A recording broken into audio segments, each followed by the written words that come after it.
Chair Stone, if you like, Yeah. we're live. Okay. Well, I want to welcome everyone to our financial committee meeting today. And I assume these proposed board agenda items recommended by this committee, the legislative service contract award and the legislative service contract award for both federal and state. Are we going to discuss that, or are we just going to go straight into the financial report from Ms. Cutter? Director Stone, I suggest that we go right into the financial report. The Okay. action items are hot off the press and still in preparation. Okay. All right. Well, then let's go on with the financial report. And again, I appreciate everybody for attending this meeting because it's of utmost importance that we know where CAT stands financially. So, Ms. Cutter, I'll turn it over to you. Director Stone, if I may, Mhm. when we talked about skipping these two items, so we saying they're not going to be on the board agenda on the 22nd? I was going to let Ms. Cutter finish her report and then ask for an update on these. Okay, thank you. You're welcome.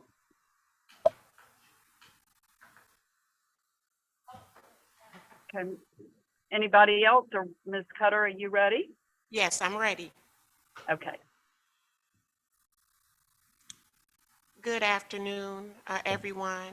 Before I get into my report, so that I'm clear and the financial presentations is meeting the expectations of the board, just wanted to acknowledge that this report is dependent upon bank statement receipts, investment account receipts, month-end closeout. And typically, that information is completed by myself and staff by the 8th of the month, which oftentimes make it difficult to get the financial services report to the board, of course, a week prior.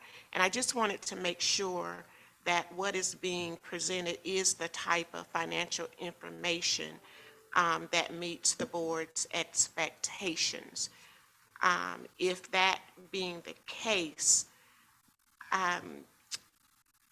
it's difficult, and the board administrator is going to be bringing forward a recommendation so that we can meet the expectations of the board to get the report in at least a week in advance. I know you all are very concerned about the financial condition of the agency and need the information as quickly as available. And it is the goal of staff to ensure that you have the information to make good decisions on any action items brought to you. If I may, Okay, go ahead. But I was going to proffer a suggestion here, but go ahead, Dr. Robinson. yeah, I was going to offer a suggestion too. I think if we're going to if you're saying we're going to narrow the report down or we won't report as often, I want to be clear. No, I'm not saying that. I just want to be able to get you the information to you all in a manner in which you have ample time to review it. My constraints are the timing as to when we get the bank statements and the investment report. Typically, Right. that's around the 8th of the month. And some I don't receive, like the transit tax collections, I don't receive that until about the 11th or the 12th. And I didn't know if I was providing too much information. Just want to make sure we're on the same page and the board understands the constraints of preparing the financial report wherein it's factual based on actual data. Director Because Robinson, what We- my well- suggestion was, I'm sorry. no, Director No, Robinson. go if you- ahead. I wanted to just add a quick comment to that in support of Ms. Cutter's comments. This is, we had a meeting as we had emailed earlier today. We Right. had a meeting following the comment this morning, because we know how frustrating that is sometimes when you see that pending report on materials that are being distributed during committee. And it was identified, some of these other kinds of scheduling and information matters when we get them that came up as a part of that conversation. Again, we've been reporting that out in snapshot a little bit too, but it really brought it into real sharp clarity this morning about, well, how can we both meet expectations and needs and deal with when information comes in of various sorts. And so that's why we said that Beverly would be sending a proposal for the board's consideration that would take into account the actual, especially in Ms. Cutter's circumstance with the finance information, exactly how we get information and how we can make sure that it's timely submissions and get it to you in time with the needed review and comment. And we think that maybe some adjustment in the committee meeting schedules might permit that. And so in support of Ms. Cutter's concerns about being, really thorough in the reporting and also meeting the board's needs for timeliness, we've got some ideas coming forward to you soon to address that. Okay, Ms. Well, Cutter, what I what have a was gonna- suggestion. Would it be then important for us to perhaps change the meeting date to a week later for this committee? I think that that's what you're going to see when Miss, Okay, I think you're going to see something that looks like that, somewhat similar to that when you see the suggestion that we came up with this morning. Miss Dumas is going to provide that to you next week, so that you all have, a full time to really consider it. But today, we're still going to go ahead and deliver the report as Ms. Cutter has prepared. And Ms. Cutter, if I can offer a suggestion as well, Yes. my thinking was that perhaps if there was a June and a July whatever month you're reporting on, have a comparison to the month before, and then with an explanation, as to what you just said, because that makes a lot of sense, because, even when I'm paying my bills, I don't get my bank statements. But, I was thinking that we had a way to look at what was last month, Sure, what's happening this month. sure, Maybe a comparison might help. sure. So it's just month over month. Right, exactly. And see, then when June comes in, then July would be compared with August. Yes. You see what does that make Got it. sense? Sure it does. Okay. Sure it does. Very good. Okay, first slide, please. Okay, an overview of the finances for the month of July. The operating account still strong. We're still in year-end closeout, but as of the end of July, we had 10.1 million in the operating account. Of course, the payroll account is zeroed out. Our grant account balance, $3.9 million. And primarily what sits there now is the $3 million that we received from the Georgia Department of Transportation for the third ferry construction, and also $794,000 for the pilot project CAT Connects, which will help to complement our paratransit program and to afford better transportation opportunities for our seniors. And also FTA reimbursement of expense funds of $17,175. Our Georgia One investment account, $8.1 million at the end of July.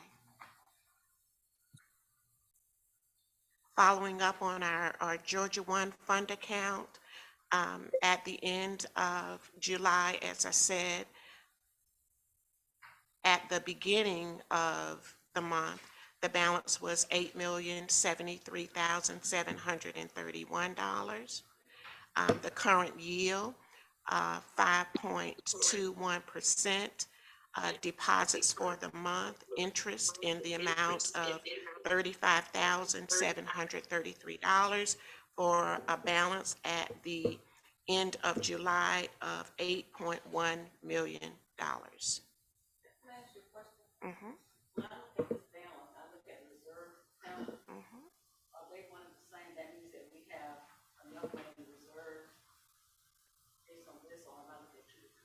You're correct. That means we have at least a little over 3 months of operating reserves in the bank. The next, we've been talking about the financial management oversight. The final report has been submitted. We are now awaiting any comments from Region 4 of the FTA regarding our report submittal. Good.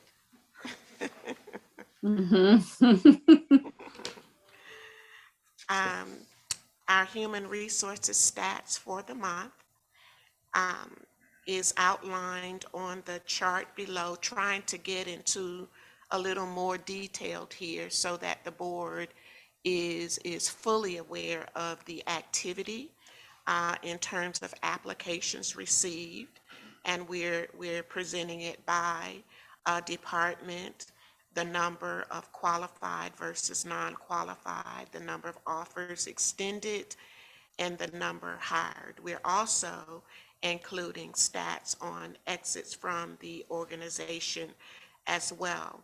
As the report shows, we received 116 applications for various positions throughout the organization. Out of the 116, 31 was deemed not qualified. We extended 14 offers, which means that the remaining qualified applications are still undergoing pre-employment screenings. We hired 10 new employees during the month, and we had 6 to exit from the agency.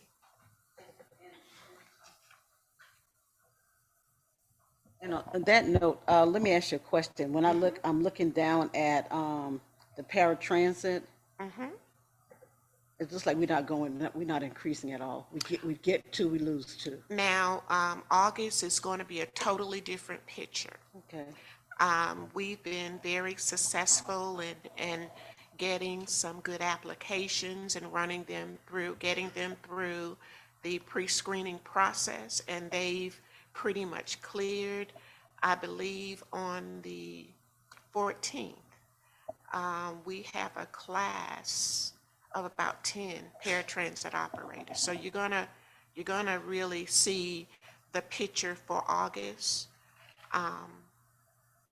Not so many going out and more coming in. So And with our safety and security risk, how many do we want in that department? 7, we want 7 full-time security officers, 7 part-time, plus 1 full-time supervisor. Of course, the Which you have. the risk manager, and an administrative clerk. Okay. So for security, it's a total of 15, right? Security 14 plus 15, yes, plus 1, the supervisor, But for you- security. For the department, 17. Okay. Because it looks like you've hired a security Yes. supervisor. Yes, And you have 3 security officers. yes, But you don't have the administrative clerk. correct. And that's because the Well, qualifications. really, this is a position wherein 2 departments are working together because we've identified a need that surfaced after the budget process was complete. So we agreed to work together to provide support to the Safety, Security, and Risk Department to help with that administrative. The department has grown in taking on in-house security, which means that administrative support is really going to be critical in addition to the accidents and all of those kinds of things that they're responsible for. So, And what I think one of the things that would be helpful is when we look at these positions and these departments, is to say what's the total need is and kind of where we are. okay, sure.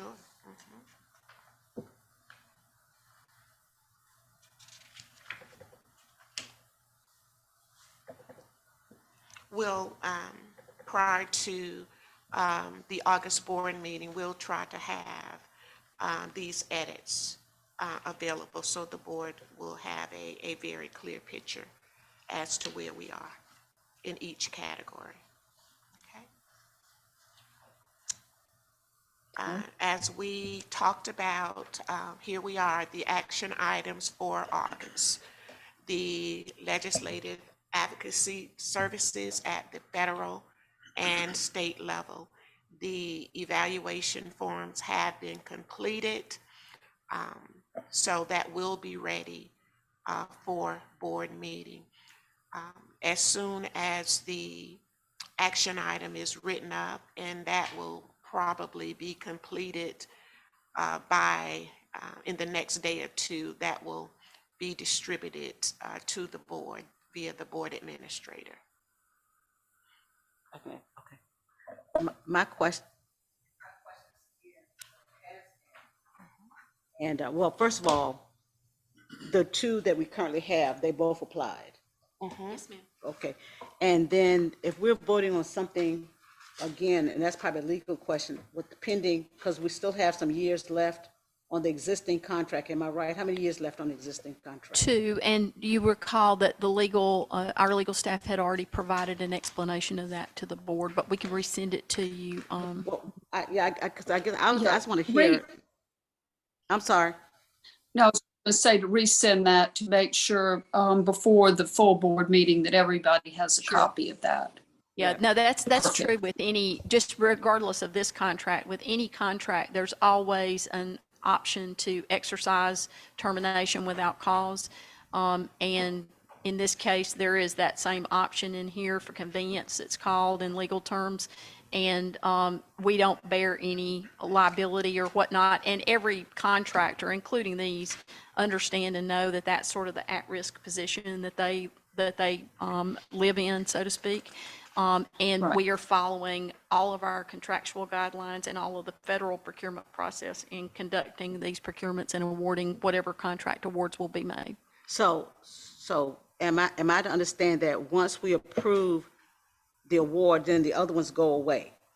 Well, not immediately, because what happens is you have to follow the contract, and the contract, I believe, has a 30-day clause in it. So we would exercise a 30-day notice upon contract negotiation, because remember, once you make a contract award, on contracts like this, it's not just an immediate thing. We've got to sit down and negotiate some contract terms that are a part of operations and management. And then we would, go ahead and finalize the contract, and then the notification would go out of that 30-day notice, and then we would move forward from there. And help me remember, why are we ending the contract? Yes, ma'am. Yeah, I can't remember. No, absolutely, and I appreciate that question, Dr. Robinson.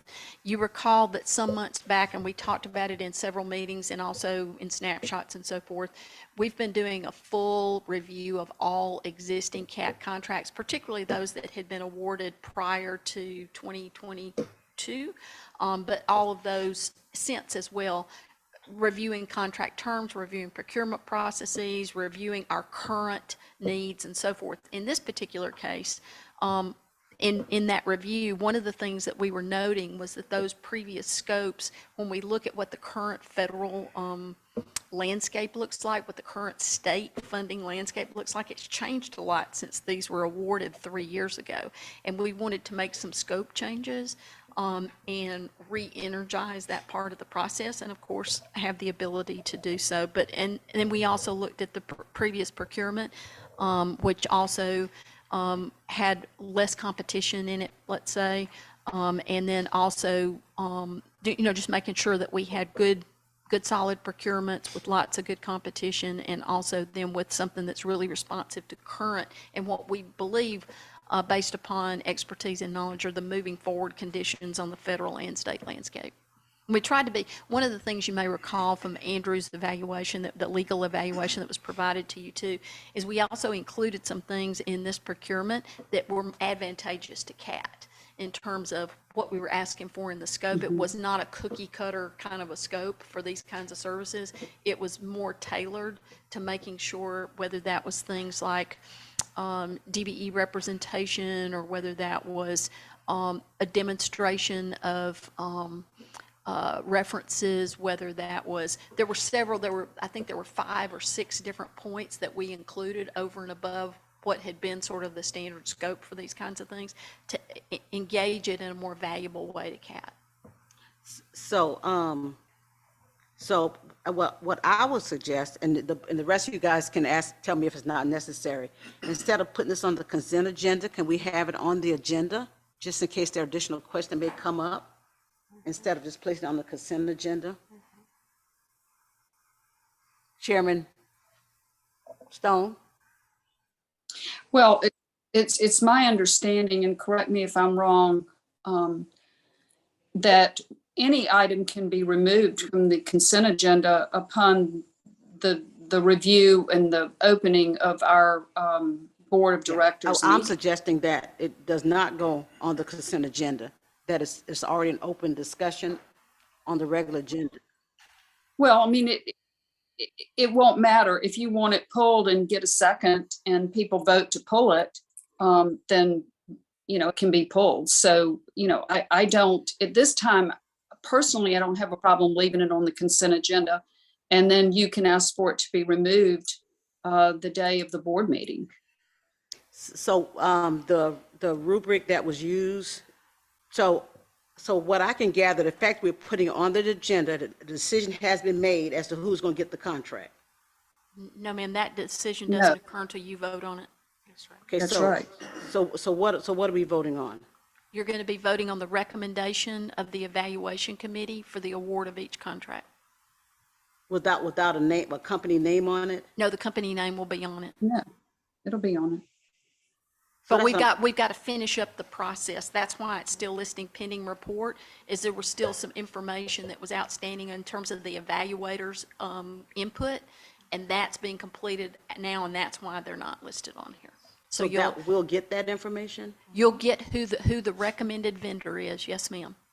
And based on, will we see the rubric that they were, what will we see? You'll be able to see the results. It'll be evaluator 1, 2, and 3, Right, and you'll without be able to names. see their rankings. But Yes, ma'am. each person who submitted an RFP. You'll see for each person who submitted an RFP and for each person who evaluated, you'll see what their numeric score and the factors that went into that numeric score. You'll actually be able to see what they were evaluated on and what their ranking was in that evaluation. Yeah. And then we will vote, correct? Yes, ma'am. Yes. Yeah, so, and that's why when I see pending report and we want to put it on the consent agenda, that's why I'm saying let's put it on the regular agenda, at least until we get a chance to see it. I mean, I'm voting on something that I've not seen, or I'm consenting to something that I've not seen. I don't know. We It just just vote- doesn't feel right. Dr. Robinson, It's just the process, right? It's not the actual vote. Am I correct? No, ma'am, it'll be the actual vote when you Yeah. get to the board meeting. You'll be At board awarding a meeting. contract to a particular vendor for federal legislative advocacy services and to a particular vendor Okay. But my for state and question is, local. okay, so my question, I think Dr. Robinson's question is, that vote you're asking to put on the consent agenda? And that's the way Is it's that- listed on here now, but it's certainly your prerogative as board. As you stated earlier, that was correct. If you all want to move it onto the regular agenda item as an individual vote matter, absolutely, that can be done. Okay. That's your call as board members. Correct, And, Beverly? Okay. well, Yes. what's before you today is that it's an action item. It's up to the board to determine whether it's consent or non-consent. And let me say that all of the evaluators have reviewed and submitted their evaluation document. So the write-up is forthcoming. The board should have it to Ms. Dumas within the next day or two for distribution to the board. And it will be thorough, as the So- CEO said. Okay. And if I So may, as it's being proposed now, it would be on the board meeting agenda as a consent item? no, if I may, Chairwoman Okay, I think- Stone, my apologies. I- Back 2 Okay. years ago, just procedural wise, 2 years ago, we used to list every item as an individual item. And at that Right. time, the acting board chair recommended that we include consent as a standing agenda item. Staff responsibility at that point is to make sure all material is provided to the board prior to committee. If it's not, then those items will fall underneath the individual action item. Okay, And that was my question. During the Yeah. governance committee, the committee chairs will meet during that time to recommend items of consent at that time. So based upon your committee meeting, if there was a board member that had a concern or felt like additional information was needed, the committee chair during the governance committee will make a recommendation to move it to consent or individual. okay. And so we would do that at our governance meeting this month. Yes, ma'am. Okay, Correct. Okay. okay, got it. So Thank that you. by then, we'll have Yes, ma'am. so by the time the governance meeting happens, Chairman Stone, then we should have the documents we need to review. That I can't answer. That would be a staff question. Would we have all the documents by then? Yes, yes, absolutely. Okay, all right. Then Dr. Robinson, does that answer your question? And then we, at that time, we decide whether this goes on as a consent item, whether it goes on the regular agenda. Right, got it. Yes. Okay. Okay, perfect. And do you still want us to resend that memo from Andrew too? We'll be glad to do that. Well, I'm more interested in, I if the decision's already been made, so I'm more interested in seeing the document that will give us the opportunity to know what we're voting on. Yes, ma'am, Yeah. I got it. But Dr. Robinson, you requested the other document that was sent earlier from the attorney. And do you still want that item? I don't particularly want it because I think the CEO explained it, but if you think the rest of the board members might need a refresher. No. I'm not looking to send out any additional information or make any additional work for the staff. I Yeah, want no, us I'm to good. focus on what we've got. Yeah, I'm good. Thank you all, appreciate it. We just wanted to clarify, Okay, and make sure we all were right. getting to you what you needed. Okay, and All right, perfect. the last item for this committee is to inform the board that GMA has requested a financial audit for 2017 funds that CAT received after Hurricane Matthew. And all of that documentation has to be submitted by August 10th. And we will comply with that, in addition to a second request for a workers' comp audit, also due August the 10th, and we are prepared to respond timely to that audit request as well. Perfect. Okay, good.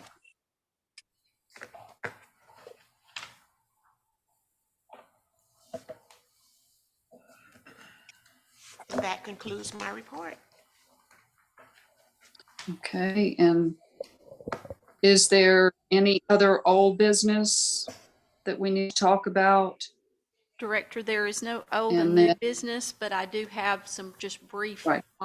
overviews of the other proposed business for action items for other committees. Okay, I was going to ask if we needed to bring those up. Yes.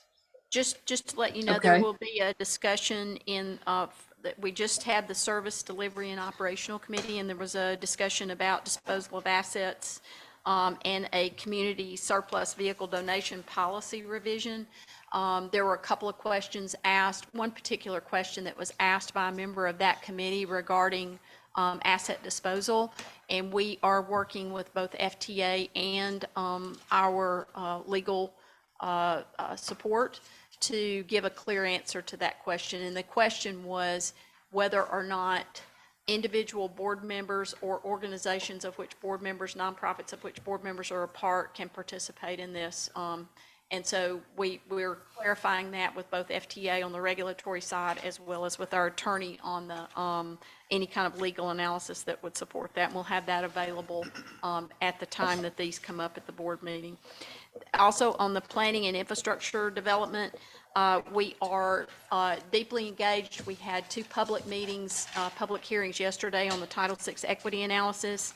The Title VI equity analysis is a federally required item for the board to approve. That will be coming to you for approval this month, and next month you'll still see the COA TDP work, that short range work.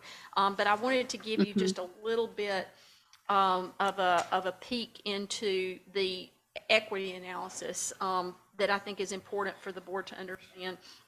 One of the things you're going to see in this Title VI equity analysis is that since FY19, now this goes all the way back to that because there have been service modifications that have been being made along the way, up to and including some of the ones that we've made most currently that have reduced overall revenue hours, and those were really heavily rooted in COVID impacts, which were dramatic with every transit system across the country, as well as bus operator shortages that have continued beyond the immediate window of COVID.